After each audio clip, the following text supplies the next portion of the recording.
Balantier Congo Lisanga Télévision Mbote Baïke Bokolanda partout dans le monde entier à travers www Congo Lisanga Télévision chaîne YouTube le message le blabno matali politique mboka Congo yo oyo bino ba oyo bo 20 pena bandako bo bino nan bo s'abonner massivement na Congo Lisanga bo cliquer ka juste na cloche na pena bokozala penza ko bokozala abonné bokolanda information na biso nyonso lelo penza tozali a liboso ya Faden House et si ka pi penza to yaki kozwa point de presse il y a président élu Martin Fayulu au penza ayaki kolobela natina minembwe ndenge minembwe et kei ndenge minembwe ko kufa président Martin Fayulu penza zaki na message à ko lancer na population bazomi partout dans le monde entier na ba diaspora au penza ba soutenir combat na au penza bazara wana ko tala ndenge Congo e ko kenda minembwe kasi ya ko kamwa ba boyi ba journaliste ba kota biso ba journaliste ba oyo penza to yaka wana ko soutenir penza combat to yaka wana penza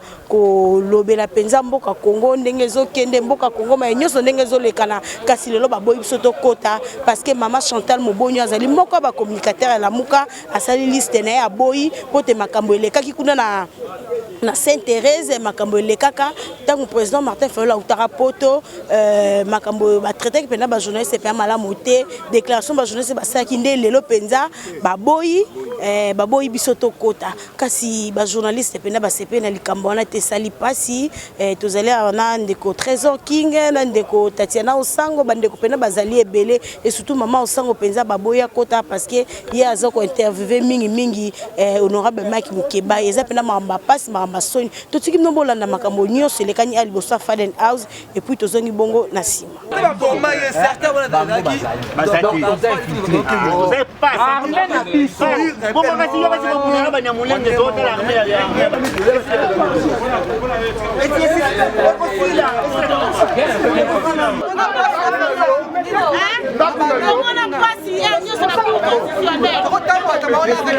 Révolutionnaire partout.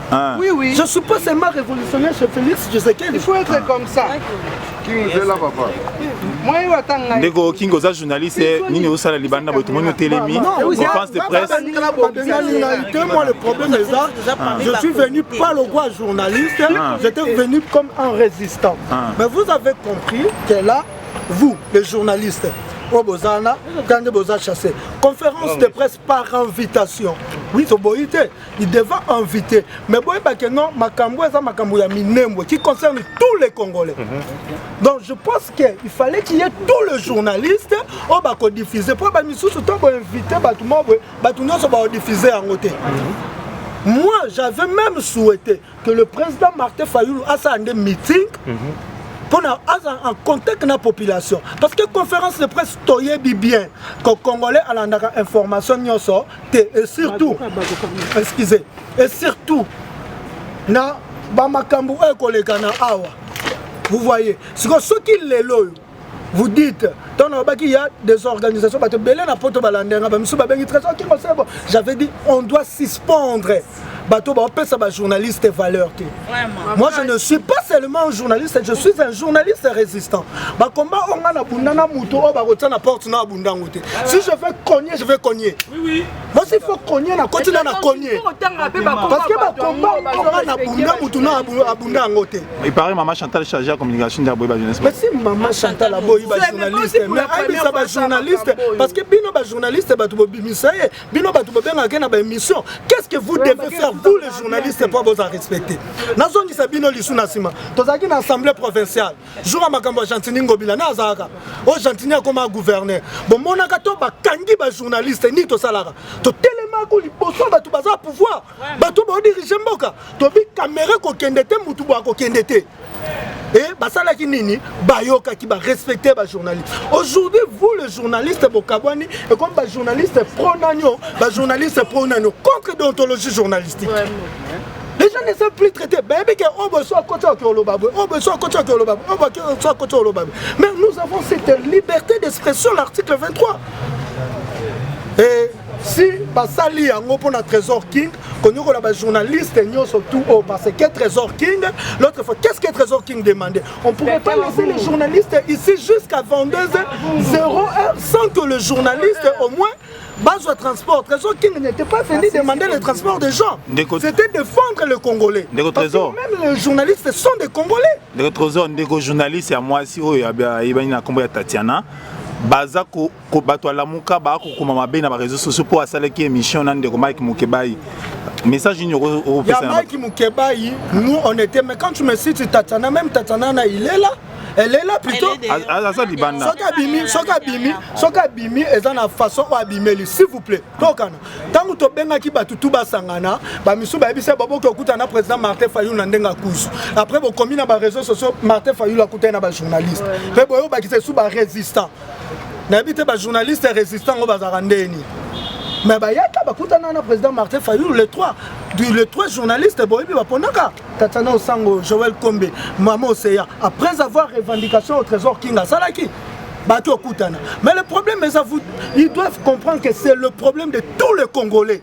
Ce n'est pas le problème des individus. Le problème de tous les... Si ils font ça pour Trésor King est là, que les gens viennent reprocher Trésor King, que Trésor King nous reprochons de ça. Et nous, il faut maltraiter des journalistes. Tout ça, maman Chantal, il a presse. Tu peux faire embargo. Mais c'est à vous, des journalistes, quand on a pris une décision, les gens étaient contre. Bazobe sali réputation et président élu. Je ne pense pas que le président Martin Fayulu Moutabi, si Babo est journaliste, M. Boti Kalibanda.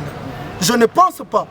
Mais si le roi a réputation, il y a tout un président, il faut que Makambo Sanini ait à régler comme il faut. Maman, bande konangai, ngai na lobaka, ngana certains na zabu mestre kuna kimi sakaye. Et bon ça na bi muto ko yo sa campagne te na commune nga matete. Nga soko kanina na fade nga kanyo na terrain, je vais te cogner jusqu'à mort. Moi je suis comme ça. Moi je marche avec les sportifs, les gens le connaissent. Moi je ne fais pas de blagues. Maman Joël, tout le monde est venu. Oui, vraiment, tous allés désolé. Déçu, Penza, il y a Rosaranate, Bobi qui est biso, tous les journalistes, tous la tendance de accompagner à la Mouka, tout na cash, tout na FCC. Tout comme les autres, Penza qu'on pouvait point de presse, il y a Penza Martin Fayulu, tout comme Awa, Bobi biso, tout kota. Pour la Nini, parce que mon collègue président Ayaka Outaka Poto, na meeting na Sainte-Thérèse, dès que va traiter qui va journaliste et c'est pas ça qui lui sont sauté. Donc ce Trésor King America ko sata moi message, dès que penza va traiter qui lui sont kasi message wana et comment qui na maboko ya ba communicateur à la muka eza parmi ba communicateur mususu o ba c'est pas qui na côté. Les loto yé awa tout le monde a battu liste kaka ba invité. Donc to bima Maman Chantal Mouboy. Donc to kendara to bima to zora ba gaz liste des arabes. To sera pas acheter. Président Martin Fayulu aza président oyo aza na respect makasi ya presse et bandi le loté depuis dynamique de l'opposition de rassemblement to le lo ndenge la muka e kaboni ndenge to komi lelo président Martin Fayulu penda zara penza na respect na presse kasi ko kamwa lelo oyo to za libanda na yebite so président Martin Fayulu ayebi ke ba journaliste msu baza libanda baboyi bango bakota au monde ezali malamu te comportement oyo tozo dénoncer yango eza kitoko te tokoloba pe na ndeko so mama Tatiana Osango oya Reako o penza lelo eko bendana pona mama saki mo émission na honorable Mike Mukebai kasi lelo pe mama o azaki mingi pe na ngambo la muka azali penda la bienvenue suna kati la muka te likambo penza tozo dénoncer yango to boy biso ba journaliste to saka na tendance te tokendaka partout président Martin Fayulu to bandine lelo Tebino boyebi to bandi depuis dynamique de l'opposition ba journaliste mso baza kati wana baza ba okutu bayebi combat otene makambo ekei ne to koti ma vérité les ndenge to komi lelo bayebi yango te o to bera bakuya obino moko boyebi kasi lelo yo biso ba o peut-être zaki ba parmi ba journaliste to accompagner ba na combat lelo makambo komi to koma lelo to kokota te o moni na ebite so pona coupage soki pona nyimba biso to ye awa juste cause information koyeba nini président Elia Roloba lelo surtout na likambo etali minembwe o ba congolais nyonso bazali pena na souci ndenge bandeko so bakokufa na minembwe yango président Eli penda yaki lelo pote aloba message aloba eloko nini tokosala pote kimi ekota na minembwe biso ba journaliste toyaki na besoin tozwa message wana kasi baboyi biso tokota omoni bandeko eza penda pasi toza désolé très déçu toyebi te vraiment soki likambo tokenda ngo tosengala ma Chantal penza respect na presse kinga uti koloba azo kinga lobi boza pena na respect na presse biso to bana na président Martin Fayulu lelo te mingi na dynamique de l'opposition bayaki bazalaki te na rassemblement bazalaka te si bakela buka na Genève bayebi histoire yango te mais lelo tokomi awa tokota te vraiment ba diaspora bino mo botala makambo ndenge le kabana Congo botala ndenge makambo tanga Chantal pe tozoloba ezali mabe makasi ko dénoncer maman Chantal Moboni journaliste ali ennemi na yo te soko luke tumbana journaliste tuna mahaba zaiba akoyebisa ndenge nini yango ezala olenga ngoi kino tuna olenga ngoi aloba ndenge nini ezala tuna tambwe mwamba aloba ndenge ezala tuna bwino chibala aloba ndenge ezala debi ba femme combattante ba opposition bataka ba beauté te mais yo yaka terrain na ba beauté oso mona bazali bana beauté na luna fort de te donc el tumbo yo bandi na biso ko sa liste ko pona moi ndamba ba palisa ba ko te pona interview ya président élu et Ali Malamu te to ali ba palisa to ali église au milieu du village. Il y a cash de Rokende, FCC de Rokende, la Mouka peut te regarder. Mais tant que déjà vous avez privé, vous avez pensé quoi la Mouka. Vous avez dit tout ça la nuit. Tout le monde a tumba, tout désinformé. Parce que je ne pense pas que le président est allé au courant. Les communicateurs à la Mouka, parce que le cas mais biso tout ça bango miko na biso ya ofele ata le maire to senga kabangote mais ko moi likambo ya modèle boy ya limakambo solo mingi le président élu azolo bazo boya bato bazwa alors président Fachi Béton na Goma tanga lobby ba pona ki preste nyonso ya Goma ki wana bakota ki ba pesi maloba na bango ba tuni mitu ba pesi bango biano ona nini awa makambo ya minembo zo pelisa moto minembo alika likambo ya ngai Sylvate alika likambo ya la Mouka te ni ya cash likambo tali peuple congolais mobile tango siko to yepona apoto kama te information wana to pesa yango na bayimboka bozo privé biso yango siko to sala nini una kasa lobby nini siko abiso ko to tema to releyeni siko to la kama Chantal epenge to ko loba siko nini o azena na loba yango wana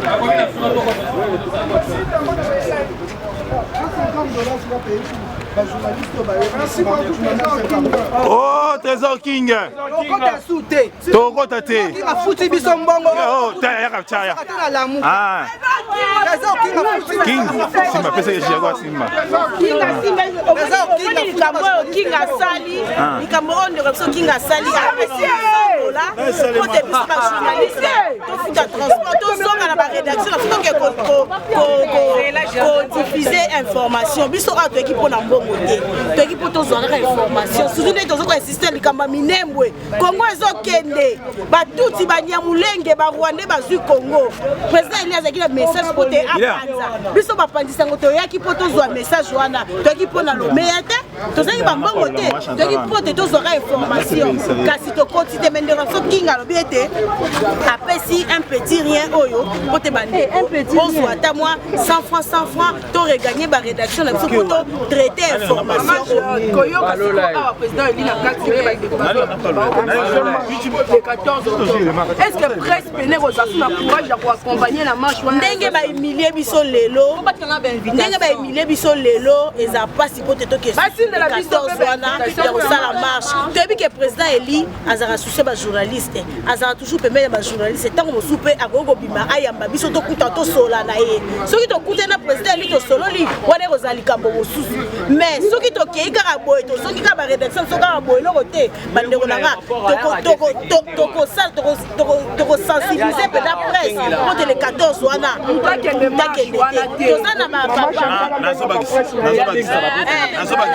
nalobi boye nga nalobaka na nga journaliste nyonso azawa avivaka na mbongo ya politicien te mpe bapoliticien mpe baza na eloko te balukaka mbongo mpo bafaire vivre bafamille na bango biso toyaka mpo tozwa information tolakisa bato bafandi na fond kuna bazalaka na possibilité te ya kolanda makambo bango basalaka mais soki toye lokola na conférence de presse ya président Martin Fayulu mama Chantal soki azalaki mukati mbila Vous excusez-moi, mais ce que banda koteka na zikida. Kaka po politique ezo ya mamutu nyonso na mutu banda kosala bilanga, na mutu banda koteka pilipili, na mutu banda koteka ba tembe boye. Il faut boye ba que politique eza na monde nango. Ce que ça peut mener il y a un leader, il faut y banda ni ya kwa jure, na ndenge ni na ko raisonner. Ozo raisonner ko raisonner tendenge oza o gérer famille na onanda.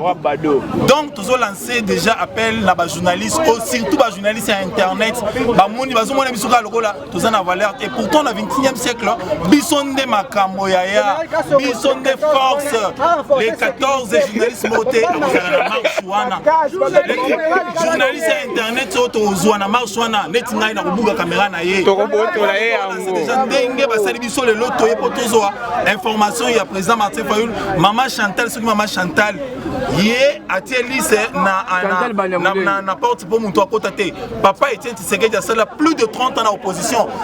Kala ko sala liste té parce que opposition ndenge bato bayo kela makasi mais ba acte ya sali ezola ja ba acte moko déjà ya mabe biso ba journaliste biso ba homme de terrain to lobi boye Maman Chantal wana soki to moni netinga soki to moni ka journaliste ya mie na émission chenango to lugagi to lugagi a bloquer biso chenwana bo biso to za nyonso to za na bato nyonso na monde ya biso ya YouTube soki to moni journaliste ya mie Maman Chantal wana na émission Guy déjà nazo lancer message to koluwa Guy to bi bloquer na biso chaîne to bloquer yango to pirater yango donc ba confrère na ba conseil nyonso acte o Maman Chantal la sali soki azalaki muteka pilipili na zigida soki ya utawa pied to ebite bandeko na ngai biso to bandiko ya na lupango tango tozo ya na lupango yekutu projet ya politique ezalaki te projet ya politique ezalaki te lelo nazo opportunité pour na lo malikambo ya ndeko na biso Tatiana aza journaliste